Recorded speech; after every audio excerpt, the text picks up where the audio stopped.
আর বিশেষত দক্ষিণ এশিয়ার এই দুটো দেশ আমাদের এক সপ্তাহের বেশি যুদ্ধ চালানোর মতো রসদ নেই।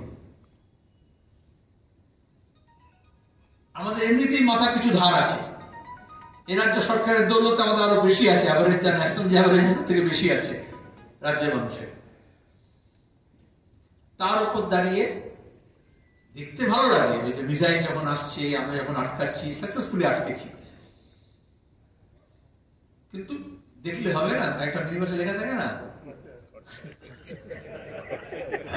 দেখলে হবে। এই একটা এমন একটা পরিবেশ তৈরি করা হয়, মাস হিস্ট্রিয়া তৈরি করা হয়, যেখানে আমরা একটু কাণ্ডজ্ঞানের কথাই বলেছিলাম, বাস্তব জ্ঞানের কথাই বলেছিলাম, কমন সেন্সের কথাই বলেছিলাম, ট্রাম্প যারা বলছিলেন। কিন্তু যা হয়, একটা লড়কে লেগে পাকিস্তান, একটা আবহাওয়া তৈরি হয়। আমরা এই জন্য এটাকে স্বাগত জানাচ্ছি। কিন্তু আমরা মনে করি যখন উভয় দেশ কথা বললো, গত কয়েক বছর ধরে 2014 থেকে যখন থেকে নরেন্দ্র মোদী এসছেন, সার্কের কোনো বৈঠক হয় না। গোটা দুনিয়ায় রিজিওনালিজম বাড়ছে। আরব দেশগুলোর আরব league, African union, Latin American দেশগুলো, নর্থ আমেরিকান, ইউরোপিয়ান তো ইউনিয়ন তৈরি করেছে। আসিয়ান, একমাত্র গোটা বিশ্বের দক্ষিণ এশিয়ায় যেখানে আমাদের কোনো রিজিওনাল কোঅপারেশনের জায়গা নেই। ছিল, সার্ক তো তৈরি হয়েছিল, অনেকের আগে তৈরি হয়েছিল, south Asian association of regional cooperation, কিন্তু কোনো রিজিওনাল কোঅপারেশন নেই। কারণ আমরা ভারত পাকিস্তানের সঙ্গে কথা বলবো না, খেলবো না। তাহলে আজকে দাঁড়িয়ে সন্ত্রাসবাদী হামলা হলো, তারপরে আমরা তাদের শিক্ষা দেওয়ার চেষ্টা করলাম, তারপর ওরা রিটালিয়েট করলো, তারপরে মার্কিন বিদেশ সচিব আমাদের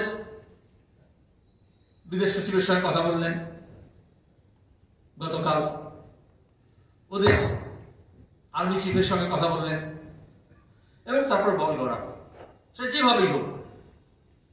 কিন্তু একবার যখন আলোচনা শুরু হলো, আজকে বিদেশ সচিব বললেন যে আগামী 12 তারিখে 12টার সময় দুই দেশের ডিজিএমও তারা আবার কথা বলবেন।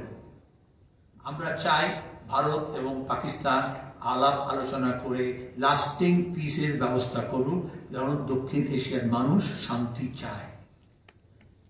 আর সঙ্গে সঙ্গে সন্ত্রাসবাদের যে ভিত আছে, যে ভিত্তি আছে, যে সমর্থন আছে, তাকে নষ্ট করতে হবে।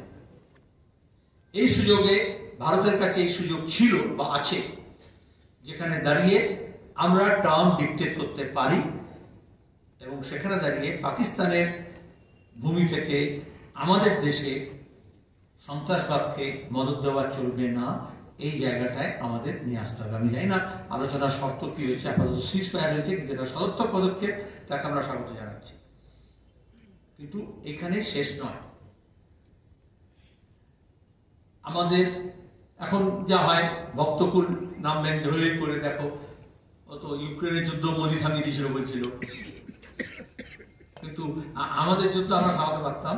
এটা যেটা লব সাইডে যেটা হলো, যে একটা থার্ড আম্পায়ার ঢুকলো, ইন্টারন্যাশনালাইজ হলো বাইল্যাটারাল রিলেশন, এবং যেটা দ্বিপাক্ষিক সম্পর্ক সেটা আন্তর্জাতিকরণ হলো।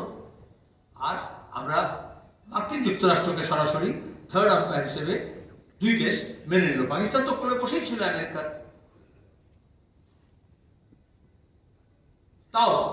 তাও যেহেতু আমাদের অনেক বেশি স্টেক হচ্ছে শান্তির উপরে, এবং যুদ্ধটা যাতে এসকালেট না করে সেটা আমরা চেয়েছিলাম, সেজন্য আমরা স্বাগত জানিয়েছি। তার নীতিগতির মধ্যে আমরা যাচ্ছি না।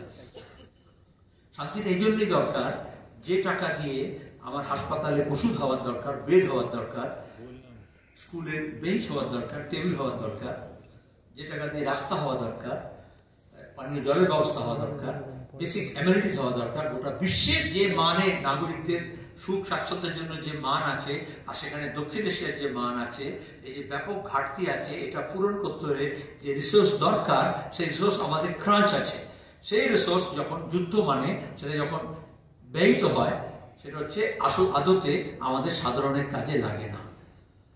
এবং এই সময় দেখলেন যে অনেক, যেমন করোনার সময় যেমন মেডিকেল মেডিসিন ফার্মাসিউটিক্যালস কোম্পানিগুলোর রেট কি বলে শেয়ার মার্কেট বেড়ে গিয়েছিল দুদিনে।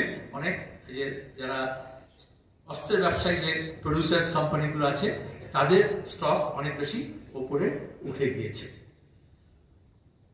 তাহলে আমাদের, আমি অন্য কথায় চলে এলাম, যে দুর্ঘটনা আজকের মোমেন্টারি কিছু ডেভেলপমেন্ট হয়েছিল, ক্ষমা করবেন, কিন্তু আমার মনে হয় আমাদের বেসিক যে নিডস, শিক্ষা আমারও দরকার, বাংলাদেশেরও দরকার, পাকিস্তানেরও দরকার, আফগানিস্তানেরও দরকার, শ্রীলঙ্কারও দরকার, নেপালেরও দরকার, ভুটানেরও দরকার। স্বাস্থ্য, বাসস্থান, কর্মসংস্থান, সেটার উপরে আমাদের জোর দিতে হবে। অনেকে মনে করেন আরে এখন যুদ্ধ চলছে, এখন কি আর এসব নিয়ে কথা বলা যাবে? আসলে ও ফর্জি মুদ্দে আতে रहेंगे, हम असली मुद्दे पर अड़े रहेंगे।